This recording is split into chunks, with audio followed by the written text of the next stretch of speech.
নমস্কাৰ বন্ধু বান্ধৱীসকল আজিৰ এই ভিডিঅ'টোৰ জৰিয়তে আমি আলোচনা কৰিম একটপিক প্ৰেগনেন্সি কি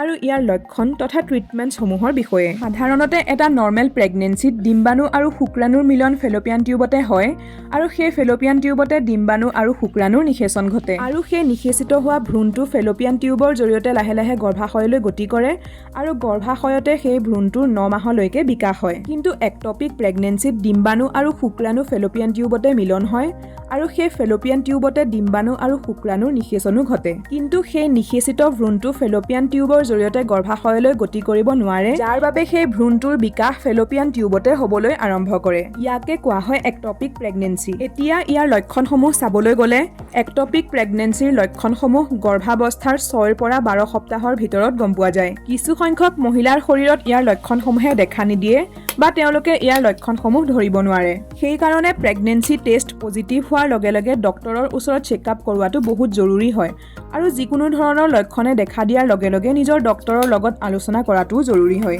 বহু সংখ্যক মহিলাৰ মাহেকীয়াৰ লগতে একটপিক প্ৰেগনেন্সি হৈ যায় অৰ্থাৎ আপোনাৰ মাহেকীয়া ৰেগুলাৰ হৈ থকাৰ সত্ত্বেও আপোনাৰ একটপিক প্ৰেগনেন্সি হৈ গৈছে য'ত আপোনাৰ মাহেকীয়া মিছ নহয় এয়া সেই সকল মহিলাৰ ক্ষেত্ৰতহে হয় যাৰ সেক্সুৱেল ট্ৰান্সমিটেড ডিজিজ বা পেলভিক ইনফ্লেমেটৰী ডিজিজ থাকে সেই সকল মহিলাৰ গৰ্ভাৱস্থা যে আৰম্ভ হৈ গৈছে সেই বিষয়েও তেওঁলোকে গম নাপায় কিন্তু এয়া বহুত কম সংখ্যক মহিলাৰ মাজতহে দেখা যায় সেই কাৰণে আৰ্লি প্ৰেগনেন্সিত আল্ট্ৰাছাউণ্ড কৰোৱাটো অত্যন্ত জৰুৰী হয় যাতে যিকোনো ধৰণৰ সমস্যাই দেখা দিলে আপোনাক ডক্টৰে সহায় কৰিব পাৰে ইয়াৰ লক্ষণসমূহৰ ভিতৰত প্ৰথম হয় ভাজাইনাল ব্লিডিং য'ত ব্লিডিঙৰ লগত ক্লটছ অহা দেখা যায় দ্বিতীয়তে কমৰ আৰু বাহুত বিষ অনুভৱ হয় তৃতীয়তে পেটত বিষ অনুভৱ হয় চতুৰ্থতে পেটৰ এটা অংশৰ ফালে ক্ৰেম্পছ অনুভৱ কৰা যেনেকৈ অভুলেশ্যনৰ সময়ত এই ক্ৰেম্পছ অনুভৱ হয় একেবাৰে শেষত টয়লেট ব্যৱহাৰ কৰাৰ সময়ত অসুবিধাৰ সন্মুখীন হোৱা এতিয়া আমি এই কথা কেনেকৈ গম পাম যে আমাৰ ফেলোপিয়ান টিউবডাল ভিতৰতে ৰেপচাৰ হৈ গৈছে ইয়াৰ কি লক্ষণ হ'ব পাৰে ইয়াৰ লক্ষণৰ ভিতৰত আপোনাৰ পেটত অকস্মাতভাৱে বহুত বিষৰ অনুভৱ হ'ব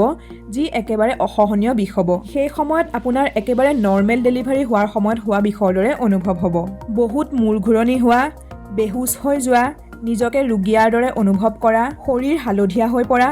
কাৰণ ভিতৰত ফেলোপিয়ান টিউব ৰাপচাৰ হৈ গৈছে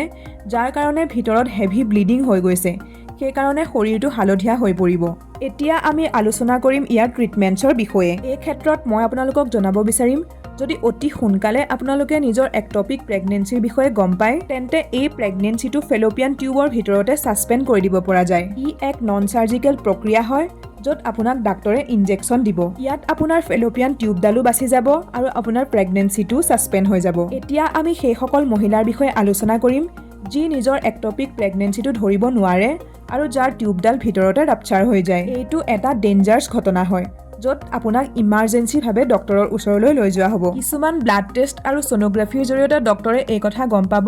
যে আপোনাৰ সেইটো নৰ্মেল প্ৰেগনেন্সি নহয় সেইটো এটা একটপিক প্ৰেগনেন্সি য'ত আপোনাৰ ফেলোপিয়ান টিউবডাল ভিতৰতে ৰাপচাৰ হৈ গৈছে তেতিয়া ডক্টৰে অপাৰেশ্যনৰ জৰিয়তে ৰেপচাৰ ফেলোপিয়ান টিউবডাল আৰু ভ্ৰূণটোক বাহিৰলৈ উলিয়াই আনি তাতে গাঁঠি লগাই দিব বৰ্তমান সময়ত এই অপাৰেশ্যনটো লেপস্কোপিক প্ৰক্ৰিয়াৰেও হৈ যায় যিটো প্ৰক্ৰিয়াত পেটত এটা সামান্য ফুটা কৰি সেই ফালৰ পৰাই ফেলোপিয়ান টিউবডাল আৰু ভ্ৰূণটোক বাহিৰলৈ উলিয়াই আনি তাতে গাঁঠি লগাই দিয়া হয় এই সময়ত এগৰাকী মহিলাই নিজৰ লগত ঘটি যোৱা ঘটনাবোৰ সোনকালে পাহৰি যাব নোৱাৰে যাৰ কাৰণে মহিলাগৰাকী ডিপ্ৰেছনত গুচি যাব পাৰে এনেকুৱা ধৰণৰ স্থিতিত এগৰাকী মহিলাক ইমোচনেল ছাপোৰ্টৰ বহুত প্ৰয়োজন হয় ডক্টৰৰ এডভাইচ অনুসৰি একটপিক প্ৰেগনেন্সিৰ অপাৰেশ্যন হৈ যোৱাৰ অতি কমেও 3 মাহৰ পাছত আপুনি দ্বিতীয়বাৰৰ বাবে প্ৰেগনেন্সিৰ কথা চিন্তা কৰিব পাৰিব তাৰ পাছত নেচাৰেলি চেষ্টা কৰাৰ পাছতো যদি আপুনি 6 মাহলৈকে কোনো ধৰণৰ ফল নাপায় তেন্তে সেই সময়ত আপুনি ডক্টৰৰ ওচৰলৈ যোৱাটো জৰুৰী হৈ পৰে বৰ্তমান সময়ত টেকন'লজি ইমান আগবাঢ়ি গৈছে যে এই ক্ষেত্ৰত আপুনি কোনো ধৰণৰ চিন্তা কৰাৰ কোনো প্ৰয়োজন নাই বন্ধু বান্ধৱীসকল আজিৰ ভিডিঅ'টো মই ইমানতে শেষ কৰিছোঁ আপোনালোকে এই ভিডিঅ'টো চাই কেনেকুৱা পালে মোক কমেণ্ট কৰি জনাবলৈ নাপাহৰিব লগতে যিকোনো বেলেগ বিষয়ৰ ভিডিঅ' লাগিলেও মোক কমেণ্ট কৰি জনাব